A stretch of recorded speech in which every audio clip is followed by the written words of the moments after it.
Bonjour à tous et bienvenue dans cette vidéo où nous allons explorer une théorie de pourquoi Pixelmator Pro achat unique n'a pas reçu la mise à jour 4.0 et également pourquoi les applications comme Final Cut Pro, Logic Pro n'ont pas reçu de liquide glace comme Pixelmator Pro l'a reçu. Donc, Apple a récemment annoncé le Creator Studio qui inclut plusieurs applications, toutes les applications pro, ainsi que des fonctionnalités pour iWork. Et ils ont mis à jour presque toutes les applications.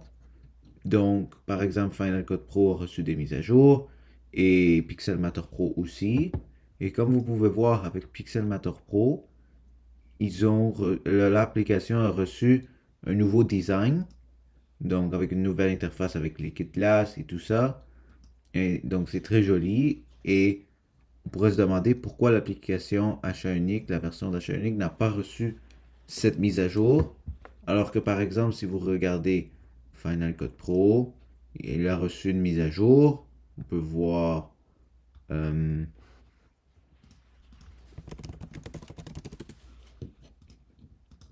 peut le voir ici. Final Cut Pro en version achat unique a reçu une mise à jour, la version 12.0. Donc, ils ont eu certaines fonctionnalités, pas toutes, que l'autre a eu, mais il y a eu quand même une mise à jour pour la version achat unique. C'était le cas pour toutes les autres applications. Ils ont reçu quelque chose, mais pas Pixelmator Pro. Alors, on peut aller voir Pixelmator Pro. Et comme vous pouvez voir, la dernière mise à jour date de 3 mois, la version 3.7.1. Et la version Creator Studio est en 4.0, ce qui inclut le nouveau design et tout. Alors pourquoi ils n'ont pas mis à jour cette version de Pixelmator Pro? Alors moi j'ai une théorie qui fait du sens de pourquoi cette application n'a pas été mise à jour et pourquoi il ne faut pas s'inquiéter. Donc, si on défile un peu, on peut voir que la version de Pixelmator Pro achat unique est compatible seulement avec macOS 26 et iPadOS 26, mais ça c'est un peu moins important. Mais macOS 26 c'est, je trouve, le plus important.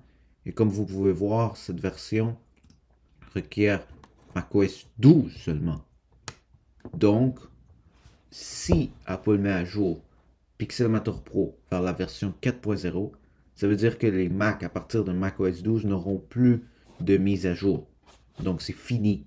Alors c'est pour ça que je pense que Apple attend pour mettre ça. Alors voici une raison pourquoi Apple voudrait attendre. Déjà, ça fait plus de ventes. Il y a beaucoup plus comme de Mac qui sont compatibles avec macOS 12, 13, 14, 15. C'est comme macOS 12, c'est disponible sur des MacBook Air de 2015. macOS, c'est quoi? C'est disponible sur l'iMac Pro. Il y a des gens qui vont avoir et acheter ça. Donc c'est pour ça que je trouve que Apple veut attendre avant de mettre à jour cette application. Ils veulent encore donner un support pour cette version. Et Apple a toujours donné le support genre au moins 1 an. Si vous regardez Final Cut Pro, c'est compatible avec macOS 15.6. Donc les Mac compatibles avec macOS 15. Apple n'a jamais demandé la dernière version de macOS. Alors, maintenant c'est le cas avec la version Creator Studio de Pixelmator Pro, mais je pense pas qu'ils veulent faire ça avec l'autre version, la version achat unique de Pixelmator Pro. Donc, moi, ce que je pense, c'est que cette version de Pixelmator Pro va être mise à jour plus tard cette année. Et on pourra en reparler.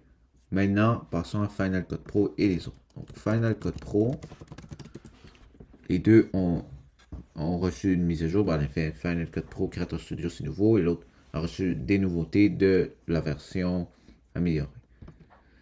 Donc, Final Cut Pro n'a toujours pas de liquide glace, comme vous pouvez voir ici dans l'interface. Toujours rien. Donc, oui, ça fait des nouvelles fonctionnalités, mais pas de liquide glace. Donc, pourquoi ils n'ont pas toujours de liquide glace? Ben, en effet, je pense que c'est un peu comme l'autre. Ils ne veulent pas demander la dernière version de macOS. Donc, pour le moment, ils vont attendre. Alors, en même temps, ça va quand même être comme une certaine révolution. Cette interface a été là depuis assez longtemps et des années. Donc, annoncer Creator Studio ainsi qu'une nouvelle interface pour toutes les applications professionnelles en même temps serait un peu beaucoup. Donc, moi, ce que je pense, c'est que comme Pixelmator Pro, j'imagine que ceci va être mis plus tard, mis à jour plus tard cette année. Donc, là, nous avons deux possibilités. Soit Apple fait bizarrement une annonce vers la mi de l'année, genre vers macOS 26.6. Honnêtement, je pense pas qu'ils vont faire ça. Alors moi, j'ai une théorie. Le MacBook Pro M6. Ils vont annoncer en même temps que le MacBook Pro M6. Ça ferait du sens. Ça serait plus tard cette année et une révolution. Donc je pense que c'est ça.